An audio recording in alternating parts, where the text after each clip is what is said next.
एक minute, live बंद हो गया, आप दोबारा वीडियो स्टार्ट करें। नाज़रीन, इस वक्त मैं मुल्तान स्टेडियम में मौजूद हूँ। मेरे साथ एक शहरी मौजूद है, इनसे बात करें। अस्सलाम वालेकुम। वालेकुम सलाम।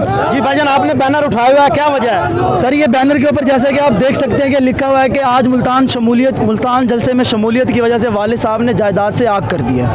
ठीक है, वालिद साहब ने जायदाद से आग किया। अगर ये तो वरासती जायदाद है ना, अगर ये मेरे खुद के कमाए हुए पैसे भी होते ना और ये चले जाते मुझे तो भी दुख ना होता। हालांकि आप जानते हैं कि खुद के कमाए हुए पैसों की कितनी अहमियत होती है।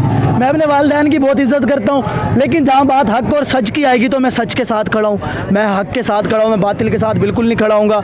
और ये आग करने की वजह यह है कि मेरे पूरे ख़ानदान में सब पटवारी हैं। ठीक है, एक मैं ही हूँ जो PTI के साथ खड़ा हुआ हूँ, हक के साथ खड़ा हुआ हूँ और हक के साथ ही खड़ा रहूँगा। इसके बदले में चाहे मुझे जो मर्ज़ी करना पड़े। जैसे कि आप देख सकते हैं कि मैं अपने बाप से नहीं डर रहा, तो किसी के बाप से क्या खाक डरूंगा। अच्छा, आज इमरान खान अगर आपको इस्लामाबाद बुलाए तो आप जाएंगे? ज़रूर जाएंगे, क्यों नहीं जाएंगे। आपका क्या ख्याल है कि आज वो कौन सी डेट अनाउंस करेंगे? कोई ख्याल नहीं है, खान साहब जब अनाउंस करें। खान साहब ये कहना कि यहाँ से जल्द से डायरेक्ट इस्लामाबाद चलो, तो इस्लामाबाद जाएंगे डायरेक्ट। यहाँ से कोई घर नहीं जाएंगे, घर से कोई सामान नहीं उठाएंगे। एक कफन पहन के आए हैं, ऐसी कफन में ही जाएंगे और पीछे वसीयत करके आएंगे, अगर कुछ हो गया तो इसी कफन में ही हमें दफनाया जाए। Thank you. आज